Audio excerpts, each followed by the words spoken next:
Thank you so much for the invitation. I'm going to use the time today to just talk about the numerical basis of consumption-based accounting. So I've been working on environmental footprints since actually they were first called ecological footprints. And that's the early idea of Mathis Wagernagel and Bill Rees from the 90s, that your consumption and your actions do have remote consequences. In my mind, this is basically an evolution since the rise of the era of globalization. I mean, for most of human history, your environmental impacts, all you have to do is look out the window of your cave or house, and you see how your actions are creating environmental impacts.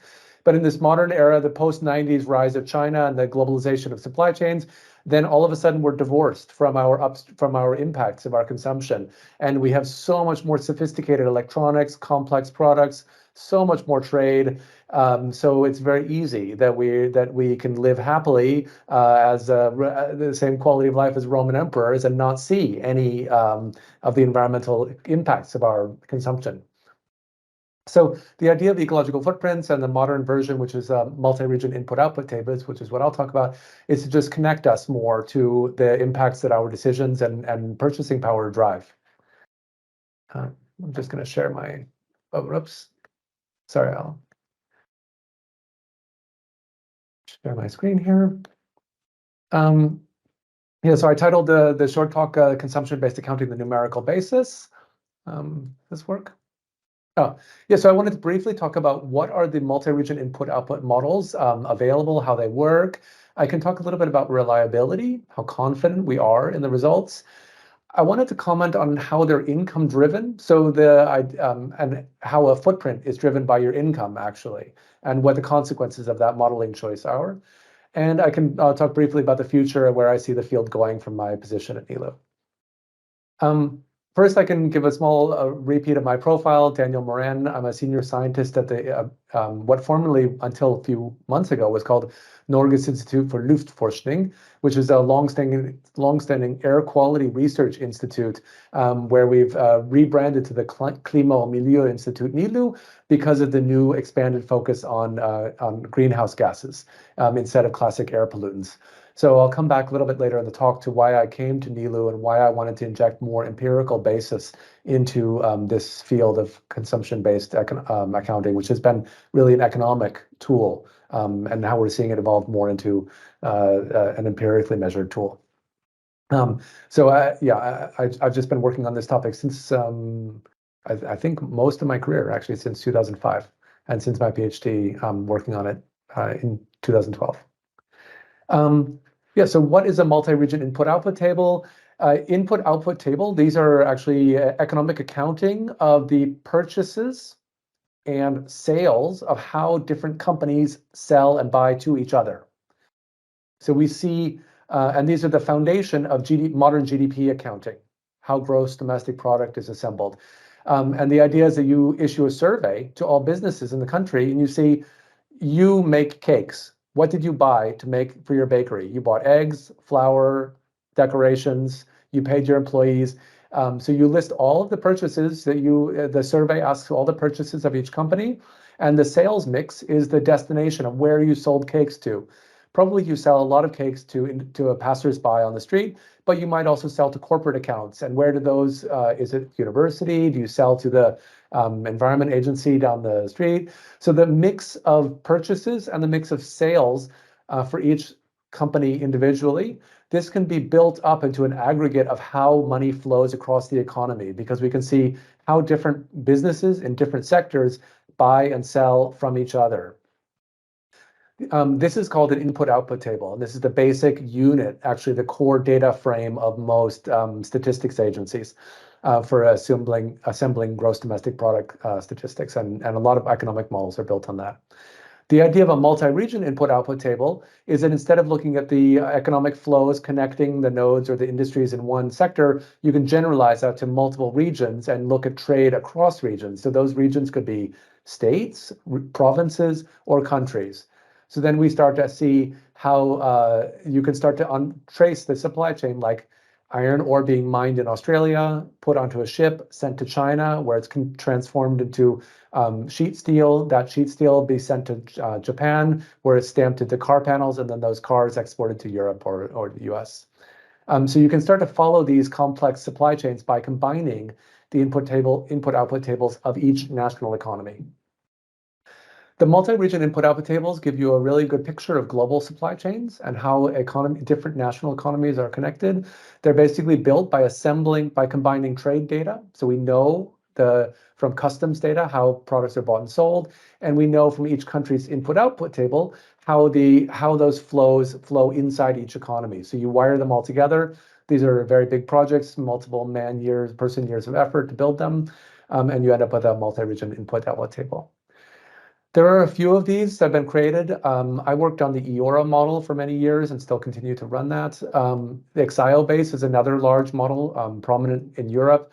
GTAP is an American-based one with also good global coverage. OECD, thankfully, and the JRC's Figaro model are more recent emergences. And we who have been working on them in academia are very glad to see governments finally stepping up, because these should be government data products. These should be maintained by UN and National Statistics Agency and OECD. These should not actually be research projects. I mean, they need some research because they require a lot of mathematical sophistication to build, but they basically should be public information about how the global supply chains expose us to risk and responsibility up and down the supply chain. I won't spend long on this slide. This is just highlighting the EORA MRO. I guess the main point of this is just to show that they are used widely, both in academia and also by many companies. We see it widely used in the ESG space. That's the environmental, social, and government space of finance, where they want to evaluate the climate footprint and the climate risk also, so responsibility and risk of a given portfolio of stocks or bonds. Investors are very curious about these results. I can say a few words about reliability, keeping my eye on the clock. This is I just highlighted here, this is the abstract of one key paper that I wrote a few years ago on this topic. And the takeaway was that for many MRIOs, there are several different MRIOs. They rely on, they use slightly different data sources and are actually competing statistics. So strangely, if you ask World Bank and UN and a national agency, what is the GDP of Denmark, you might get slightly different answers. And these statistics are not always the same across all providers. A very important one is actually CO2 emissions. Shockingly, different data sources, so IPCC, national agencies, might provide slightly different total CO2 emissions. This is actually the largest driver of discrepancy across the different MROs, is which estimate of CO2 they use. If it's empirically calibrated or based on fossil fuel or inclusive or excluded of cement, these various small categories. But the basic takeaway is if we exclude the carbon intensity of production, if we look away from that and just look at the economic core of the model, the economic supply chains, all the global MROs agree to plus minus within 10%, roughly. So the economic picture is actually fairly accurate, despite how complex it is, which is good news. Yeah, you can look at this website, World MRO. That's the EORA website with a comparison. This is a few years old now, so the data aren't very recent, but we can just start to see how convergent, essentially, are the different models. On the left, we see a wide variety in the CO2. That's the CO2 production. That's the territorial emissions inventory. This was Denmark, really for some years ago. And you see that there's a lot of discrepancy in the estimates of territorial emissions, which is bad. You know, that's the thing you'd expect to be most confident, but we see the widest variation across models. And then on the right, the CO2 consumption footprint, that's the consumption-based account, which is reallocating all emissions from territorial through the different supply chains and actually allocate CO2 emissions, not to who burnt it to produce things, but to who bought the product in the end. That's final consumers, households. So there you translate it, instead of CO2 being emitted for at the steel plant that's making those steel panels for that Japanese car, you actually reallocate the emissions to who bought the car, 100%. That's the consumption-based emissions. We've also done some studies with confidence and reliability, and the idea is you treat essentially every data point in the model not as a certain quantity, but actually as the mean of some standard deviation. Then you can run Monte Carlo, these bootstrap analyses, and perform many iterative runs to get the sensitivity of the model. We end up with, I thought I would briefly mention the sources of error. On the left, the level of territorial emissions. Another critical one, very, very dumb but problematic problem, is allocating emissions to economic activities. This is a major problem or a very annoying problem, and I think quite serious, because the IPCC framework uses something called the Common Reporting Framework, which allocates emissions using a certain classification, which does not match at all to the economic activity classification. So economic sectors are defined by the NACE codes related to the standard industrial classification. But the IPCC CRF framework is based in the air pollution emissions inventory legacy, which does not map very well at all to economic activity. So actually mapping which CO2 emissions is attributable to which economic activity is actually itself very difficult. And that's actually a major source of uncertainty in the model results. After that comes the composition of final demand, so who's buying which products and how many, and a little bit of the sectoral flows, about how goods flow between sectors and how the detail to global supply chains. But this is actually a relatively minor source of uncertainty in the results. The results are income driven. So for all the basic method for doing consumption-based accounts is you look at the spending of a person, a company, a city, a country, and you look at what they bought.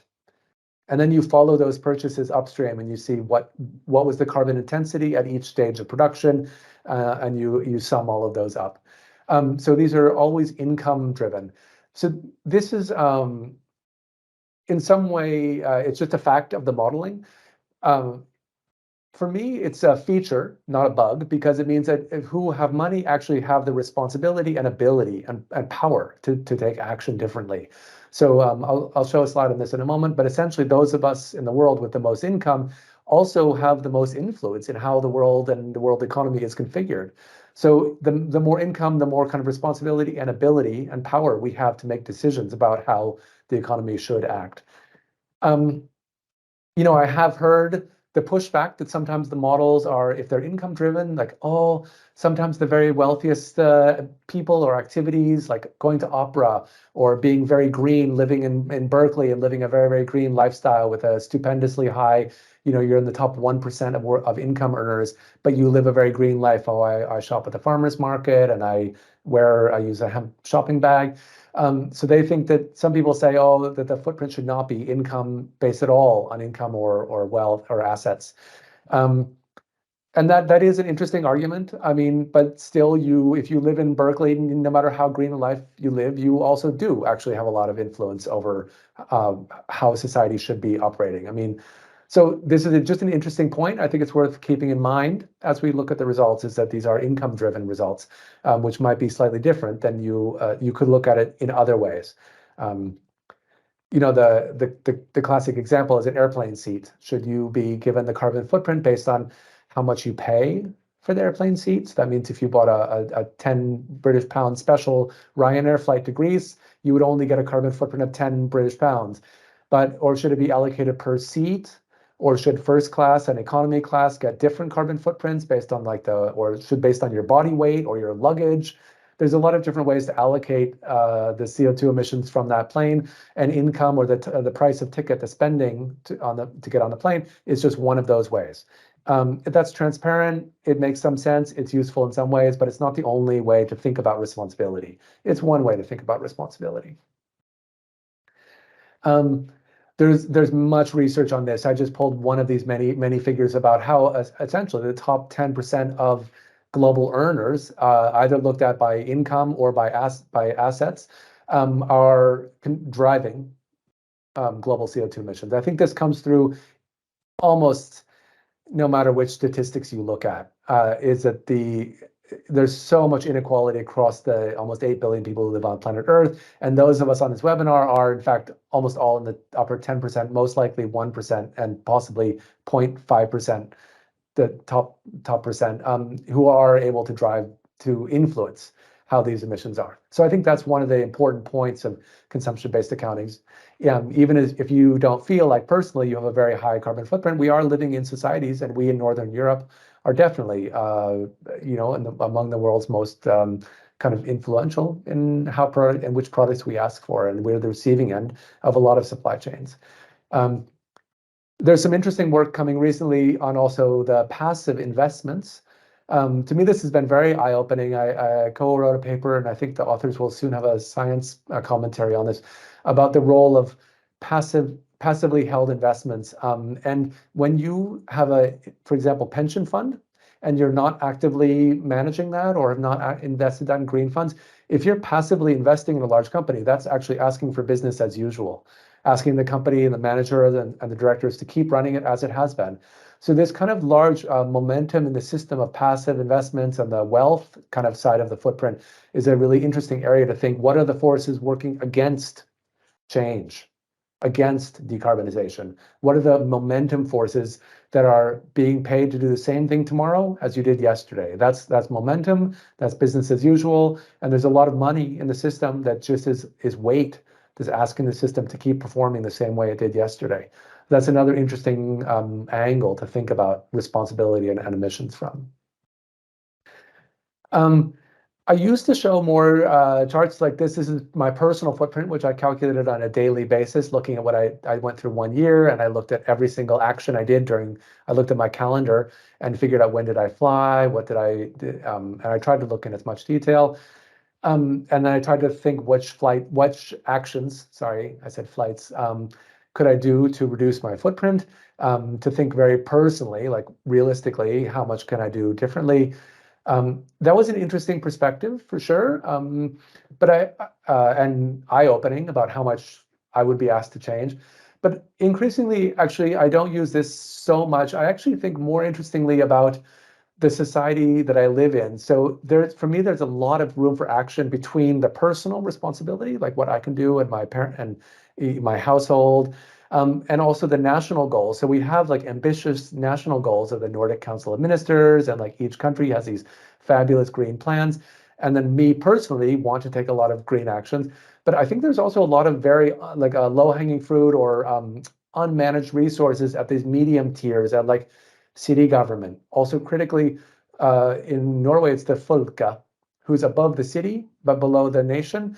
And these governments actually have a lot of CO2 emissions occur there, but they're usually under-resourced, not very ambitious.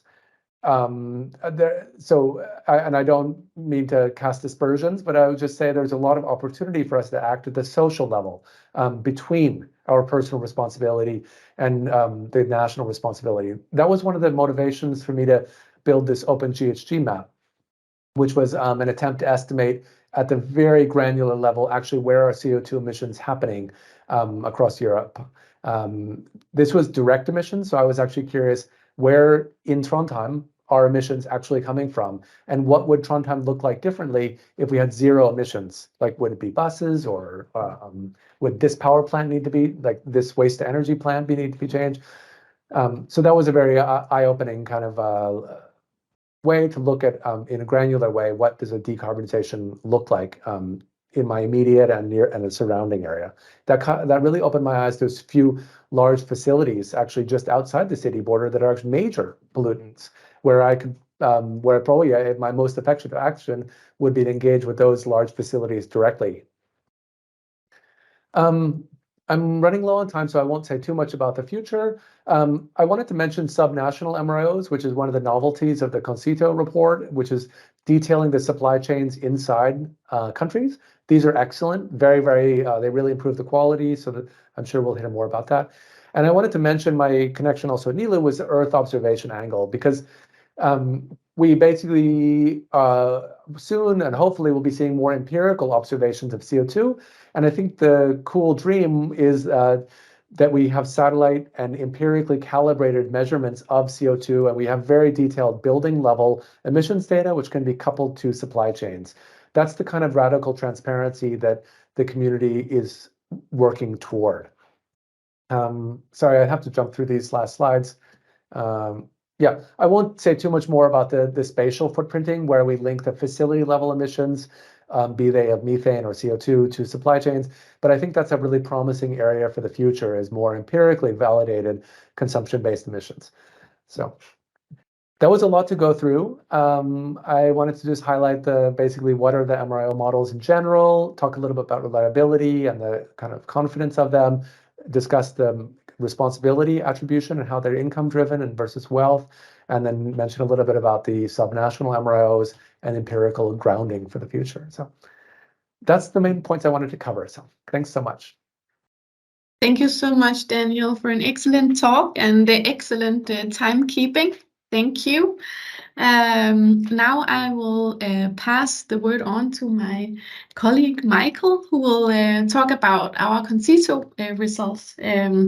Yeah, we'll share that, but Michael will start, and I will share. I'm not sharing.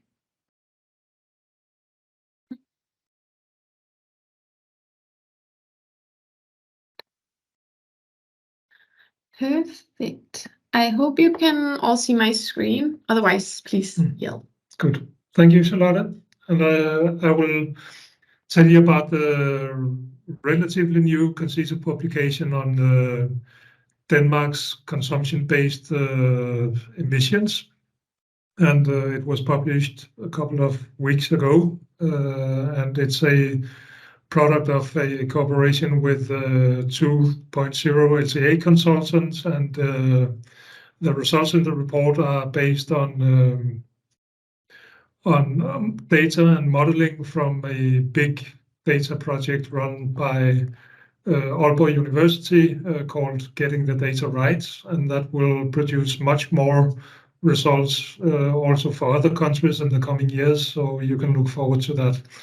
But and just a few words about CONCITO. We are Denmark's green think tank based in Copenhagen.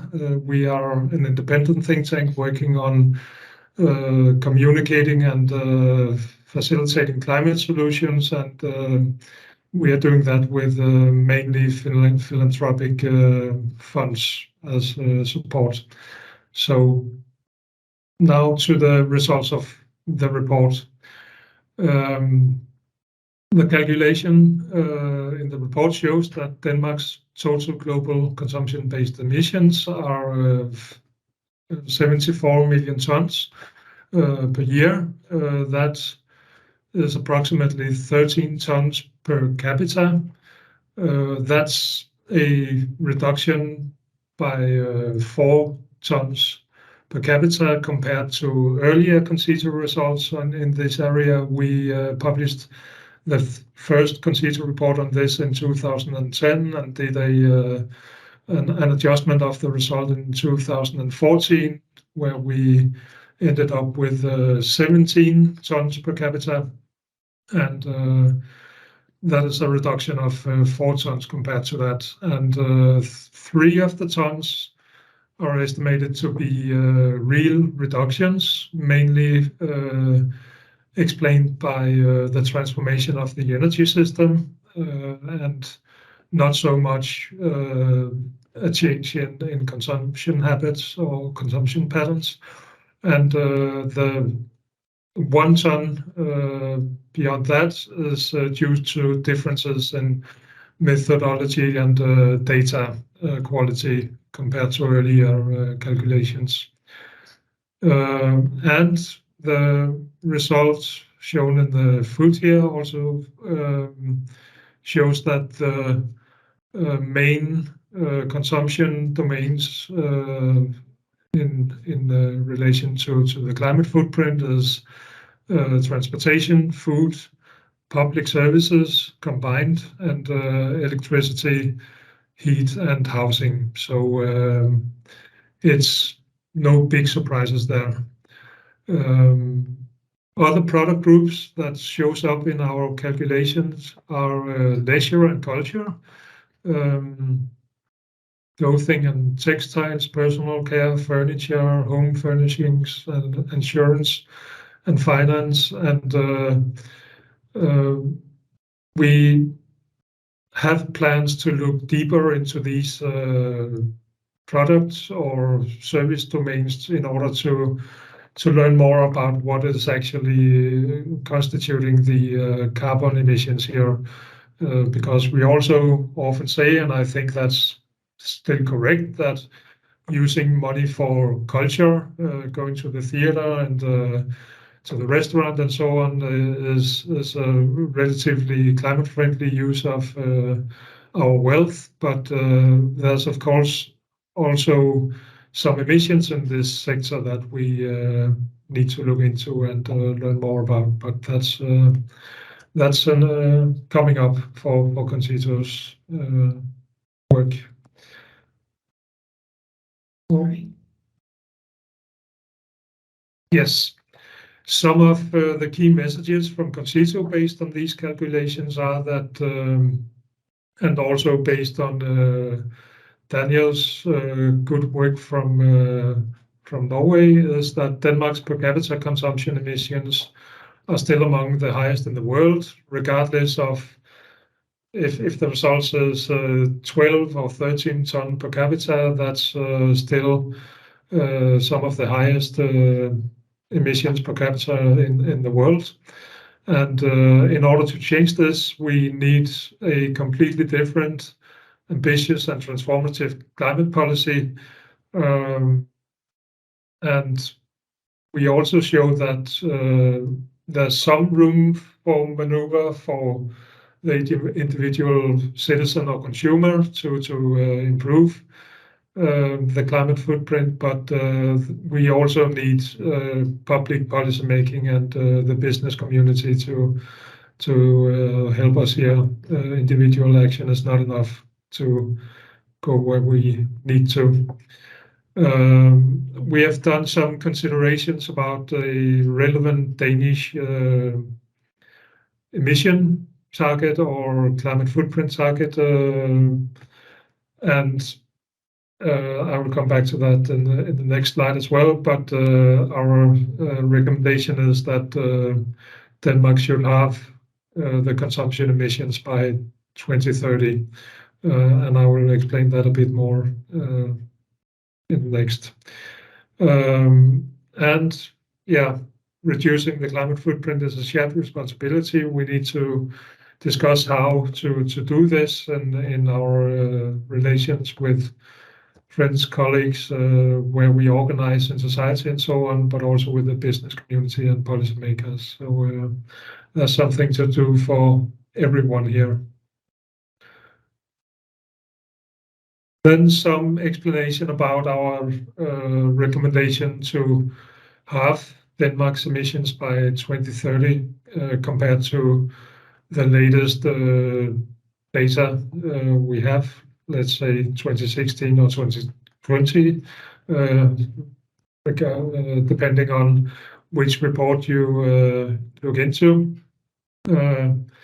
The need for such a big reduction is based on IPCC's scenario and also the UNEP gap report, where you have a figure here showing that roughly speaking, the world needs to halve the global greenhouse gas emissions up until 2030.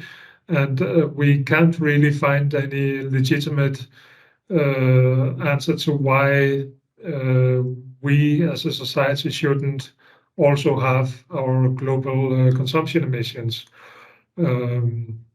So that's why we propose that as the ambition. We know it's extremely demanding to reach such a target, but it should at least be what we aim for as society and with the political framework for this effort. So that would be nice to have established also politically that this is actually what we need to go for if we need to comply with the global scenarios from IPCC and UNEP and others. You could also argue that we should reduce much more than half if it's should be contributing to a globally fair distribution of the climate budget we have left compared to these scenarios. So we will say at least a halving of emissions if we are to comply with these scenarios. Then there's also a discussion in both Denmark and also in Sweden. I know if it should be possible to include the positive climate impact from Danish or Nordic exports of climate solutions to other countries or climate aid or whatever. And we don't really see that this can be used as a legitimate argument to lower our reduction target, but it might be able to might be legitimate to use it as an explanation for why we shouldn't comply completely with the global climate budget if we do some and invest in some solutions globally as well. But it shouldn't be used as an argument for not complying with the global need to halve emissions. Some of the results split up in consumption categories. This is 43 consumption categories based on the categorization used by Statistics Denmark's reports, and it's also in compliance with Eurostat's ECOICOP classification. And in this classification or breakdown of results, these 13 tons per capita is food is the biggest emission category. Then comes transport, and then electricity, gas, and other fuels. Sorry for Danish text here. That is the main categories here. And we also split it up in a more simple way with 15 product groups and services. And in this one, transport is bigger than food with 24%, and that is because the production of vehicles is included in the categorization here, where that is split from the transport sector in the more detailed categorization I showed you before. So transport is the biggest one here with 3.1 ton per person yearly, and it constitutes 24% of the total average emissions. And food comes second with 20%. Housing comes third with 13%, and electricity and heat comes fourth with 9%. Then we have some public services like the health sector, education, administration, and defense, and so on. And together, then they constitute around 11 or 18% of our individual emissions. So that's also an argument that there's limits to how much we can reduce individually. We need some public decisions on this as well. So that's the results and the categorizations of it. And here's food split up in food types, where beef is very high. It constitutes more than half of the carbon footprint of our food consumption. And then you have the other products below, but that's a very high figure there.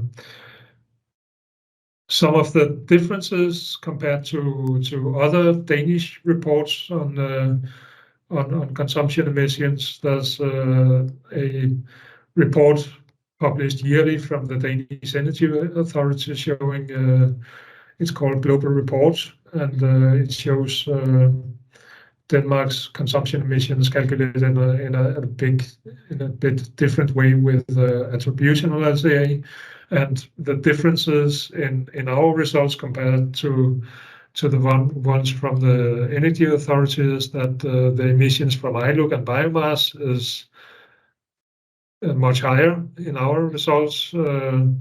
We also have a higher emission from contrails and like from air travel. Because of the consequential method and the marginal results used in our calculation, the electricity system is regarded to be cleaner in the future, and that is gives a lower result than the attributional results from the Danish Energy Agency, and also on foreign investment and these issues. There's a bit lower emission. So in some, we have a higher emission than the energy agency's report by 0.8 ton per capita. So that was it on the results with the figures, and then Charlotte will explain you something about the everyday life and consumption profiles. Thank you, Michael. Yes, that's true, because trying to figure out what this 13 tons per person per year actually implies for us as people and society, we wanted to dive a little bit into what different types of consumption profiles would look like. Because the 13 tons per person per year is an average, and even though it builds on marginal data, it's still kind of, it's an average of everyone. So it includes a baby's consumption profile, which doesn't exist, and also a very old person maybe living in a retirement home. So it becomes a little bit difficult to understand what it means.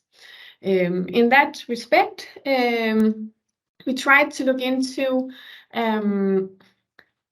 what consumption profiles exist for people that we would assume would live somewhere and eat something and travel and also have an income, which then becomes a slightly more narrow kind of segment of people that doesn't really include the babies and the very old people.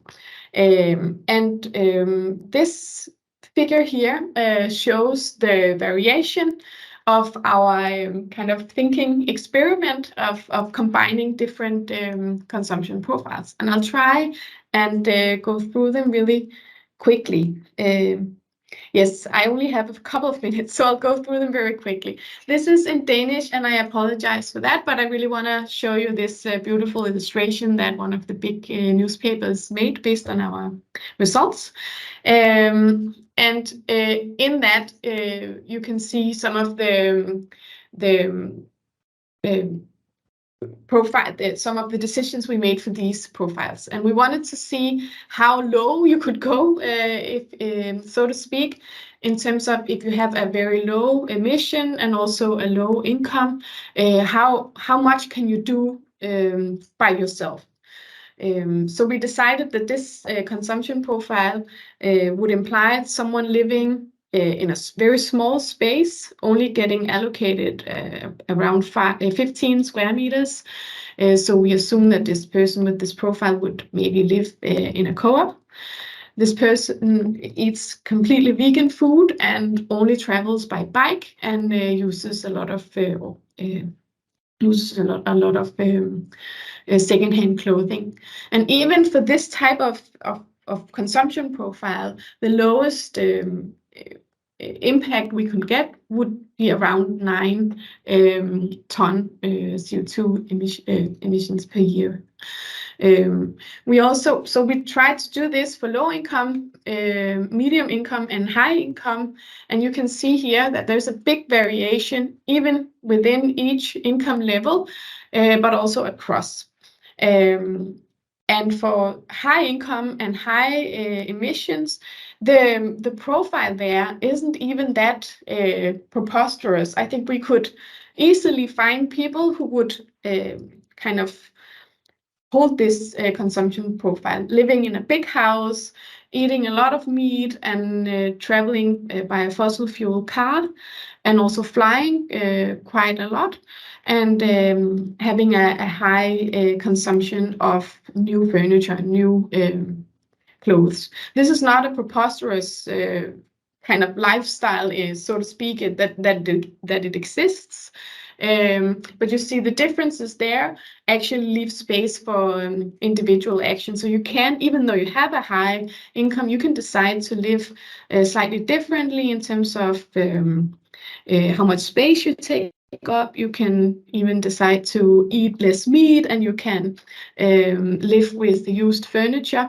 You see the low emission high income profile actually is quite a lot lower than the high one on 25. Then the low one is around 12 tons CO2 per person. So there is quite a lot of realm, but still we need a lot of other societal actors to step up and take responsibility to get us to a level that we need to be in terms of compared to what IPCC is saying. This was a very kind of quick run through, and I just wanted to show you this last slide, which highlights a scenario that we made in terms of how much you could actually reduce by reducing your intake of red meat. And if you reduce around 75%, so not even a total kind of that you would not eat any red meat at all, but you would reduce your red meat intake by 75% and then replace it with pork and chicken, you would be able to reduce by 1 ton CO2 per person per year compared to in our data, which is quite a lot actually, with a slightly small adjustment. So it shows how much an impact you can make by making small adjustments to your meat intake. This was too fast, but I hope you got a little bit of an impression, and you can also read more in our report. So thank you, and I'll unshare so that I can give the word. Let me see. Am I still sharing? No. No. Perfect. So that was it from us, and I would like to then give the word to Katarina, who will talk about the Swedish compass model. Thank you, Katarina. Thank you. I'll share my screen. Hold on a second.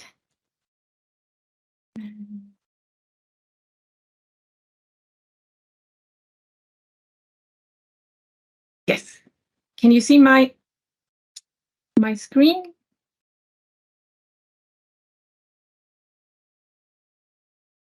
Can you see my screen? We can. Very good.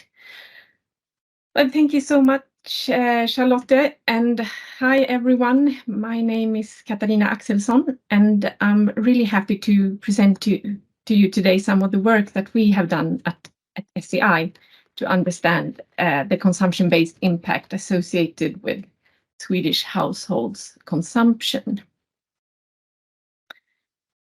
To start, I wanted to show you this graph, which shows you the current trend when it comes to Swedish households' consumption-based emissions.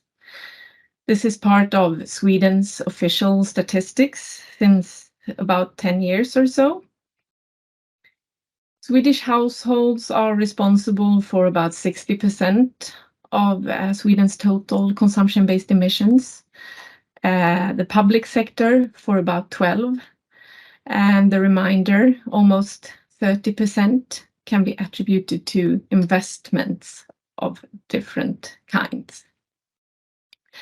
And as you can see, emissions have been decreasing over this time period, but we are still very far from on the right path to reach long-term climate agreements.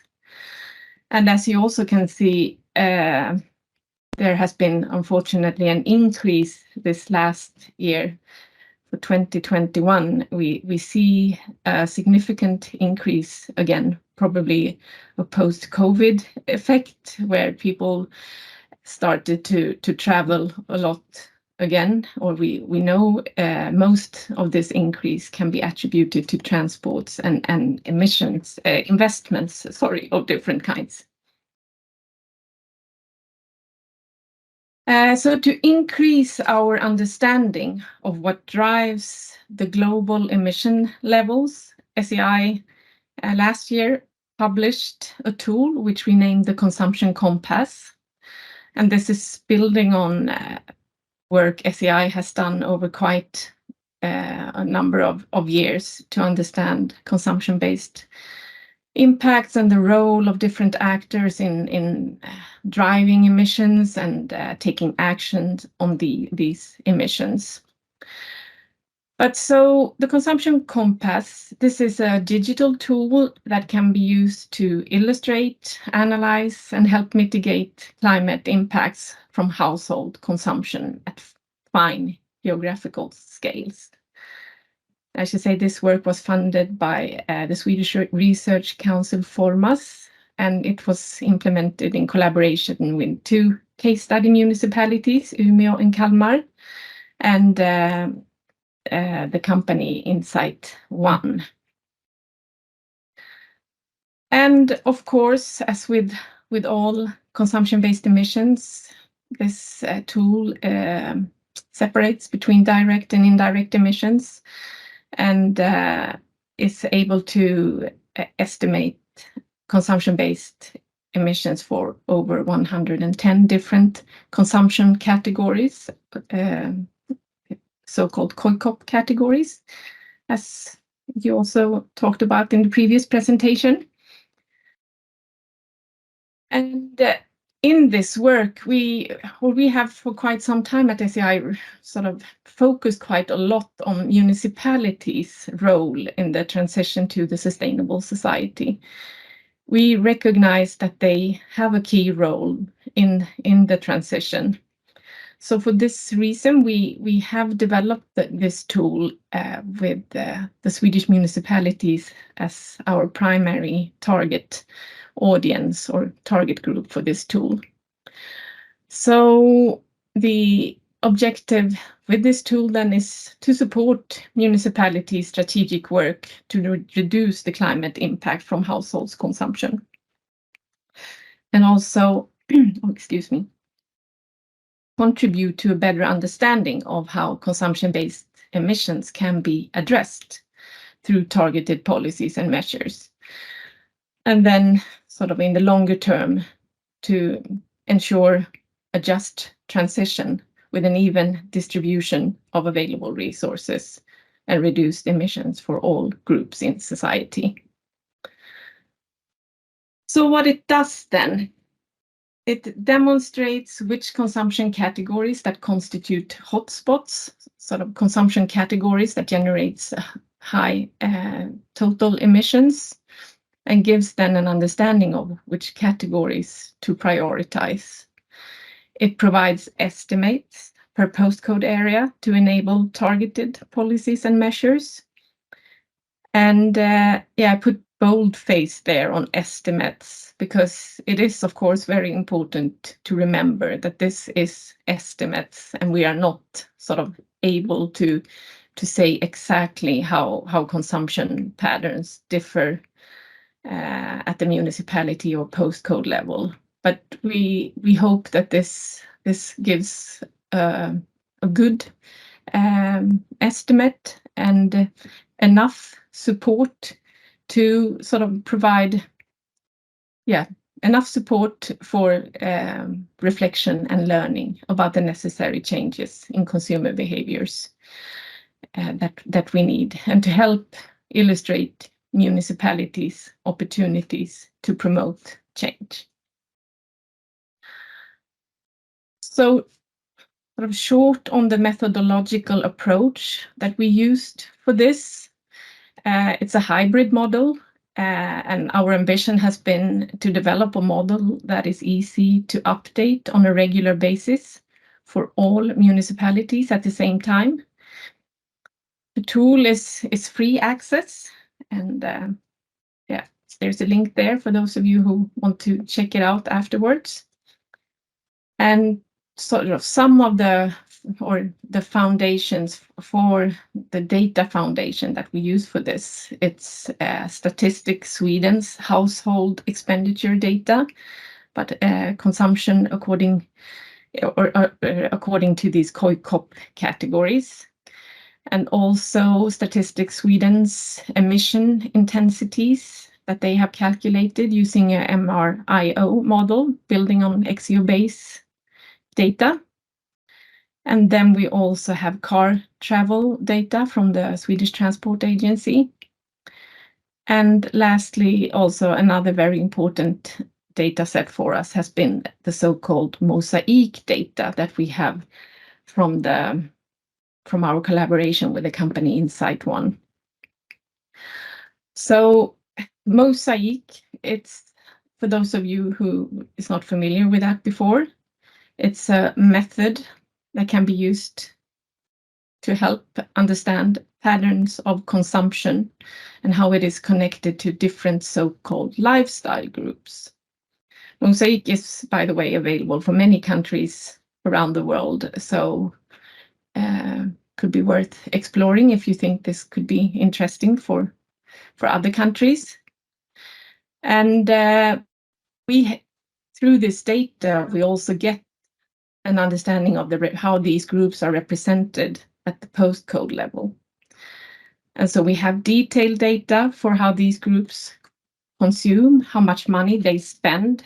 So as Daniel also mentioned, a lot of this is connected to expenditures. But so, a good understanding of how much they consume and what they put their money on. And for many of the more sort of significant consumption categories, such as food, clothes and furniture, etc. And then we have then calculated the carbon footprint linked to these profiles, expenditures, with then, as I mentioned at the previous slide, emission factors from Statistics Sweden. And then we have also worked to ensure, we scale up and down to ensure that it relates well to Sweden's official statistics.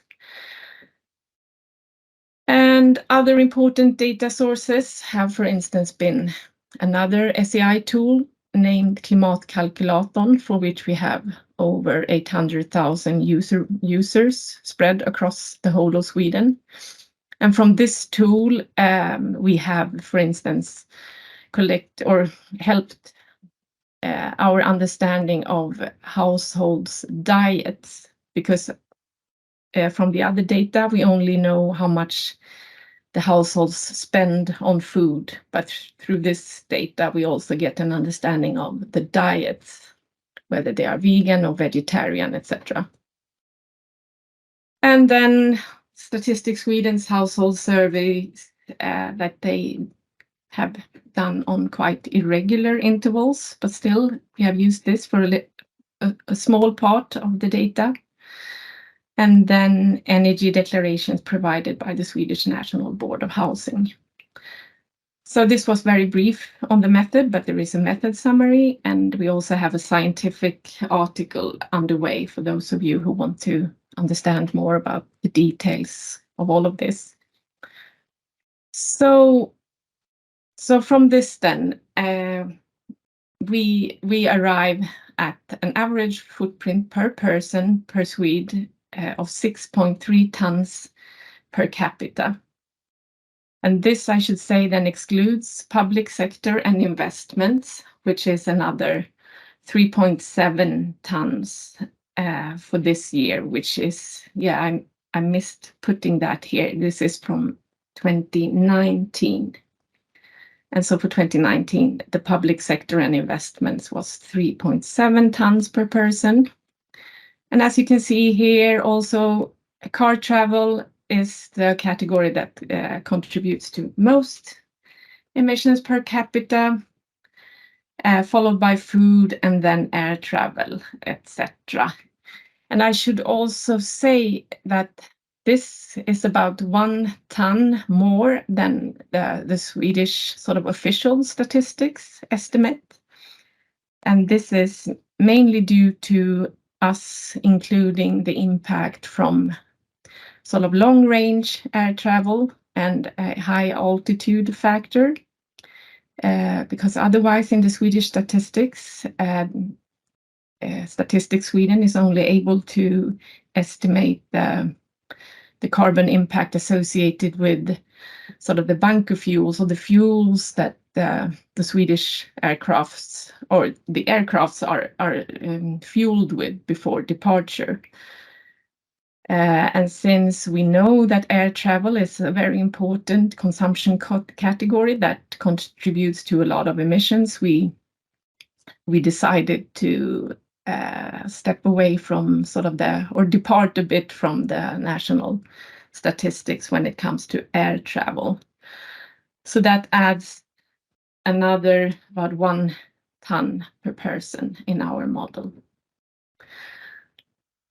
And similar to Denmark, we are able to say at every sort of municipality and postcode level how the food consumption differs. So here you can see meat, for instance, 21%, milk, cheese and eggs, almost the same amount. And then we also have a map function connected to this tool. So this is the example of Umeå municipality, where you are able to look at specific consumption categories and see how it differs between the postcodes. So here, personal vehicles, for instance, and clothing and shoes.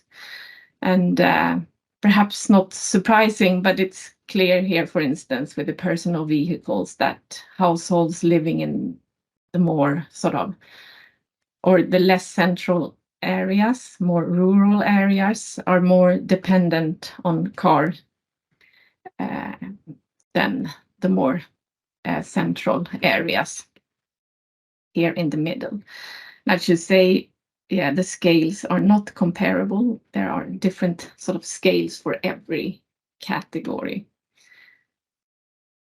And we can also look at how the carbon footprint differs between different types of municipalities.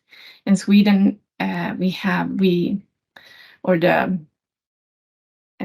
the Swedish, what's the English name of them now?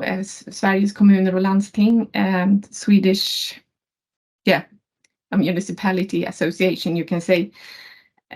Sorry, forgot the English name now, but they divide the Swedish municipalities into 9 different groups, as you can see here. Big cities, the first one, and then commuting municipalities near big city, large towns, etc., and then the more rural ones.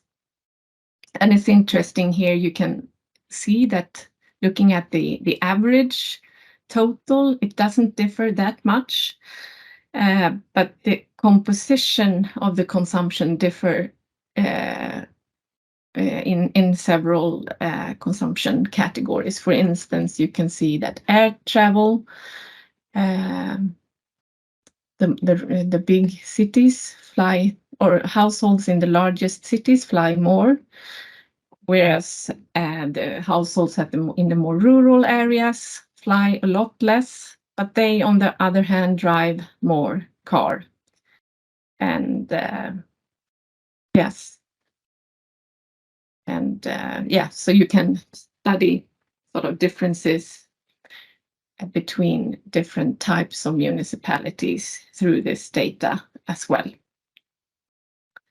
And also, of course, as Daniel also mentioned, we see there is a very strong link between emissions and income, where municipalities with average, high average or median income have a substantially sort of higher footprint than municipalities with lower median or average income levels. And we can also see sort of what is interesting is to also study the differences between different postcode areas. Because again, the left-hand table is average for a whole municipality, but the table to the right are average consumption for different postcode areas within one municipality. And as you can see, it differs quite a lot between high-income postcode areas and low-income postcode areas. And yeah, here's another way to visualize it, 3 different postcodes in the municipality of Stockholm. And of course, a better awareness of the differences between the different types of households in different postcode areas can strengthen municipalities' abilities to understand how to better target the households with different policies, with more adapted policies and measures.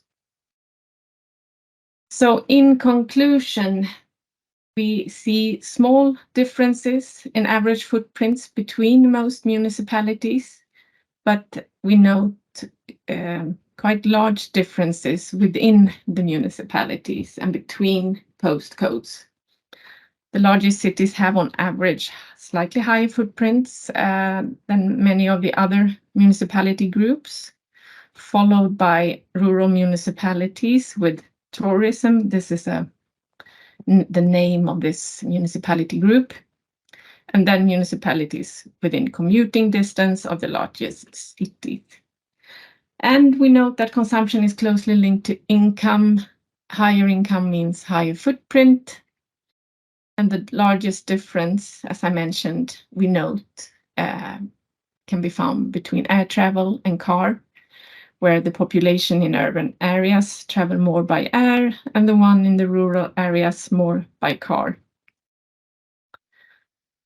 Yes, and the consumption categories with the largest overall footprint, as I mentioned, car, food, air travel, etc.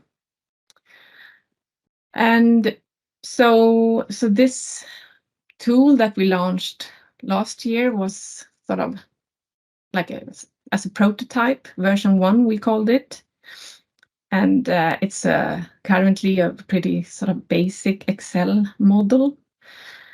But we are very happy that we have received renewed funding again from the Swedish Research Council Formas. So we have started this year to continue the work where we aim to improve the front-end design and make it more user-friendly. Hopefully we can reach sort of more target audiences by making it more user-friendly.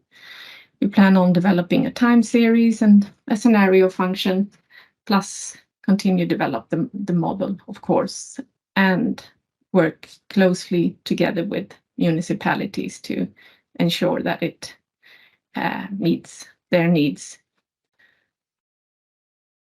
So that was it for me. For more information, please follow these links. Thank you so much, Katarina. Excellent presentation. It's been really interesting to see how many things that are actually similar across the studies, but of course there are also differences in terms of methods and methodologies and so on. So now we step into the Q&A session, and Andreas has been picking up on the questions that have been posed, and I'll try and okay. So we only received a few questions in the chat. If you have more questions, you can just please post them and we'll pick them up. But I thought maybe I'll start by posing a question to Dan.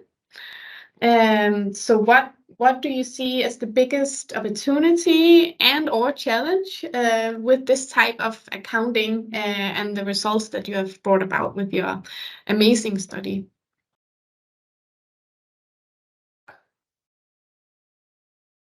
Yeah, thank you. Thank you. So much work in environmental science, and actually what I think is the reason that I enjoy working at the intersection of economics and environmental science, is that a lot of environmental resources are not priced. It's completely free to pollute everywhere. The price is incredibly cheap. And yet we are totally dismayed at the consequences this leads. So for me, a lot of the consumption-based accounting, supply chain transparency, environmental accounting is basically a way to illuminate our critical dependence on the natural environment. There's shocking examples from economics about the mispricing of resources. Like how buffalo skins were the price is just flat even up until 6 months before the collapse of the North American bison herd. Like prices did not indicate the collapse of passenger pigeon meat. Blue whales don't earn sufficient ROI on the capital investment. If you own them, you should liquidate them and put it in the stock market to get a better ROI. Like insane examples from economics about how natural resources are mispriced. So I think that just doing the accounting and just having this transparency is itself super valuable. And I think we're also living in a really interesting time with this amazing wave of digitalization and also Earth observation, that we're kind of coming soon to a state where we will have like a transparent digital twin of the economy and Earth. I mean, we have like incredible Earth observation facilities that are being launched, and you can see almost real time the state of the environment, how it changes in multiple spectra processed by computers. So I think that that's kind of the direction that this informatics is going, into a live digital twin of the economy and its economic and the environment that we rely on. So sorry, that's a general answer. It doesn't come to the very particulars of the studies we talked about here, but that's the direction I see this work going and supporting. So I think that just simply transparency and just doing it is already showing the value and showing our dependency and showing our responsibility and how we could be acting differently, at a personal level. Thank you, Dan, for your reflection and brilliant answer. I think it's very valuable.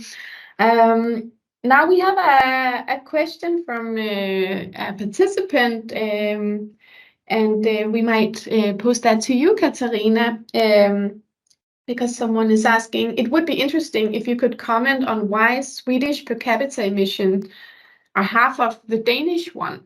And maybe it's something we can share, but maybe you can start.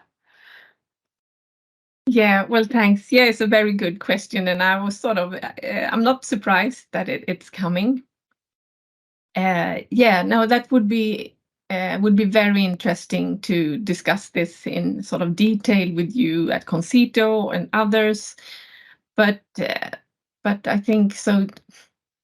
As for a start, I mean, it's, as also Daniel mentioned in the beginning, I mean, there are a number of different models, and that have been also built up using different types of data, etc. So that can be one reason for why it differs. But in Sweden and Denmark's case, I think both countries use Exiobase as sort of the data basis for our respective models. I probably should read in more to the Danish energy system, but in Sweden we have an energy system with quite sort of low carbon footprint. So I think that is probably one of the reasons. But I would be very interested in also like comparing things like the emission factors, because I have personally sometimes also reflected over the quite sort of, in some areas, low emission factors that we have for some consumption areas in Sweden. So I think that would be very interesting to understand how that differs between different countries. Yeah. Yes. So maybe Katarina, I can. Yeah, just and sorry. Can I No, just? no, absolutely not. I just wanted to, maybe I didn't understand it correctly, but am I right to understand that you didn't include consumption emissions from the public sphere? Yeah. Yes. And Yeah, right. And I just noted also one comment in the chat just coming in on that. Yeah, so of course, important to emphasize that Yes. our model only looks at the households. But I did mention that public sector and investments should be added to it, and it's about 3.7. So in our model, we get to, for 2019, that's the year we have currently, it's about 10 tons per person, and you had 13. So it's still like 3 tons lower. And yeah. But I think it matches the results from Daniel's study, and it might also be due to the fact that we draw on a consequential LCA that works with marginal data as well. So I don't know. Yeah, maybe Daniel can also reflect on this. Yeah. Yeah, I can't give the full explanation, but this public consumption is definitely one of the explanations, and then the methodology, the method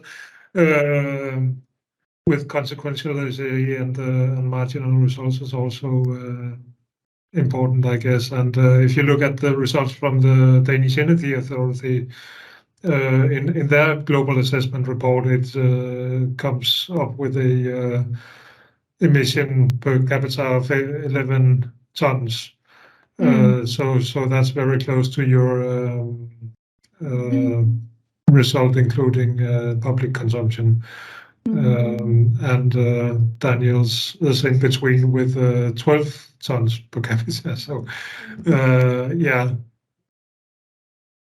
That's yeah, exactly. That's not so far between them. No, and this discussion actually touches upon what could be an answer to the next question. Where someone is asking, can you compare emissions per capita developed by SEI and CONCITO data? And the short answer is no, because as you see, we draw on slightly different methodologies, and also to some extent different data sets, although there are quite a lot of similarities as well, but you can't directly compare it.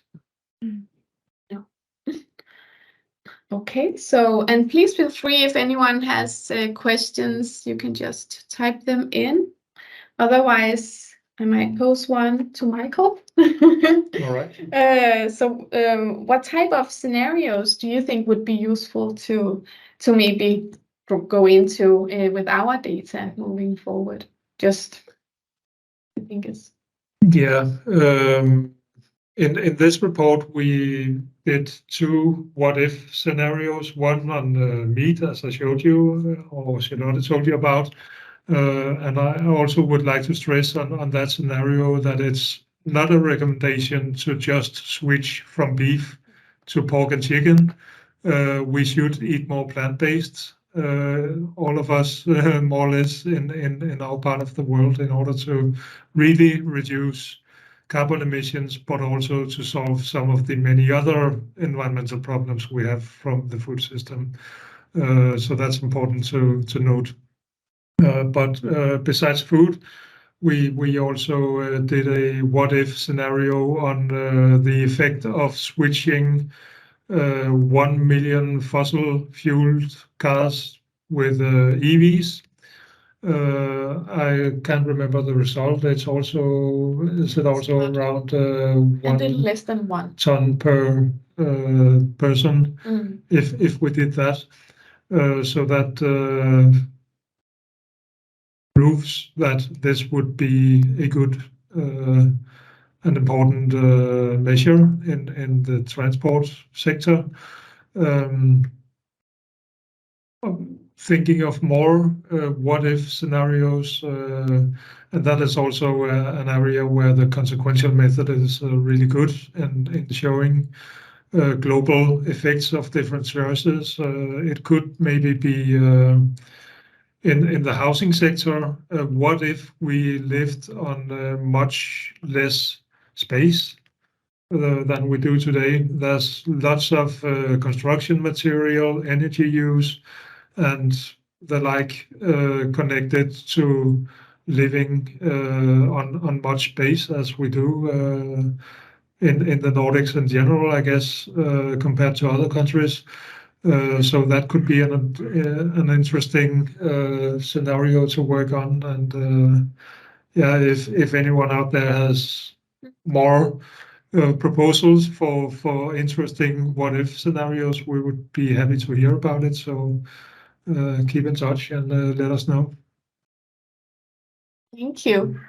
And I also see that Dan posted a question in the chat, and I assume that it's also a question to everyone here and all participants. So please maybe think about that a little bit while I. Okay, so Recommendations. Policy recommendations. No. Okay, so I lost track.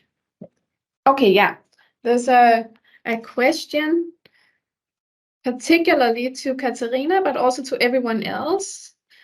I'm interested to hear if you already have made specific policy recommendations, measures that may be taking to reduce consumption-based emissions. And that can maybe also a little bit be related to a question, Katarina, that how has the tool been received by the Swedish municipalities? Have they actually used this to make policy recommendations? Yeah, well, thank you, Charlotte. Yeah, I'm happy to say that we feel that the tool has been very well received. It's clear that many Swedish municipalities, they do struggle a lot with these issues, while at the same time they really want to contribute to sort of to support the transition and do what's within their reach to help or to facilitate households' transitions. And it's clear that both, I mean, the largest municipalities use it as well as the small ones. I mean, the larger municipalities, many of them have a lot of capacities to work with these issues already, but they still have expressed a lot of support for it. I think it's an advantage also that they are able to we have used for all municipalities so they can compare, but also small municipalities with limited resources. We understand use it, and it has become very clear that many use it to understand sort of the equity perspectives of this. How does it sort of differ between different areas within the municipality?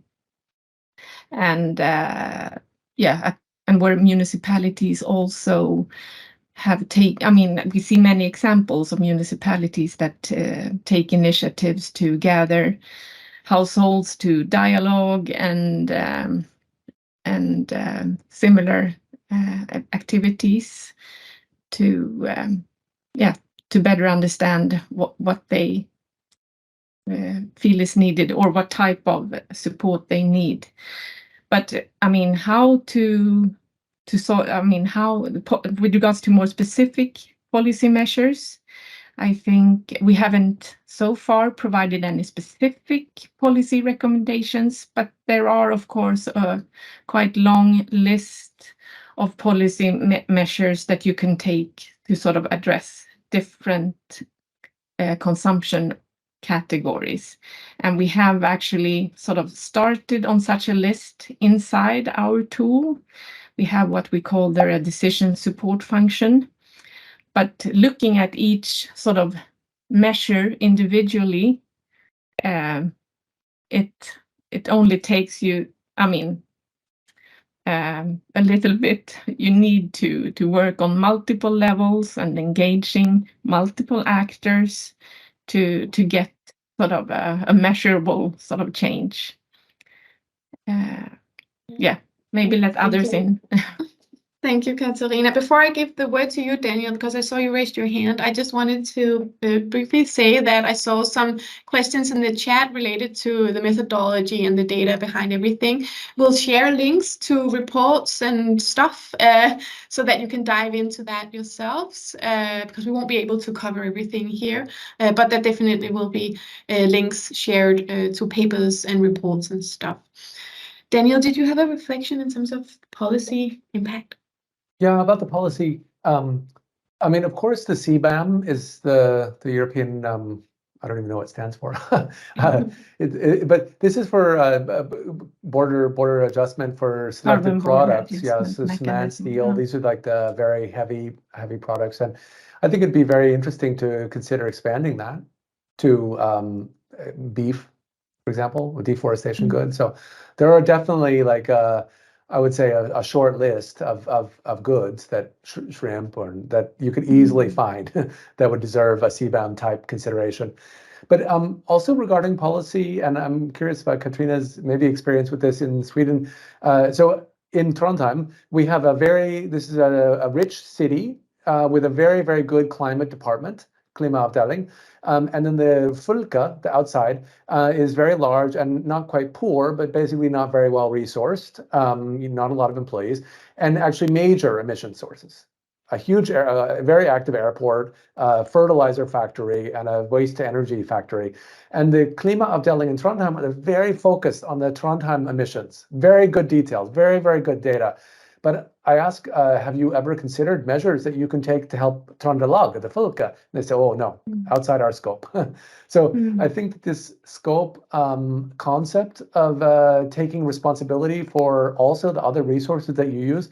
So I think this is an advantage of the subnational MROs, where I'm jealous of the Danish and Swedish capacities in this regard, that you can start to see, actually, is the beef that Michael mentioned, the high hamburger, is it actually Danish? Or how much are we relying on other emission sources in the country? So to me, that's a policy lens, is to look, it also helps with domestic decarbonization. Thank you, Dan. Did you have a reflection there to share, Katarina? Yeah, what to say? I mean, so we see this as, I mean, we see our work as a beginning of a very long, hopefully, journey, where there are, of course, so many sort of different layers that we would want to put on this data, like Daniel is saying, for instance. Yeah, so working with the municipality, they buy a certain amount of beef for their like school and operations. In Sweden, we have school meals, maybe not in Norway, or I'm not sure, but anyways. So for instance, in the current model, we don't have any sort of possibility to understand where the beef sourced to this particular municipality comes from. So that can, of course, have a huge difference. But we are simply not at that sort of stage yet where we can add that to our models, but maybe in the future.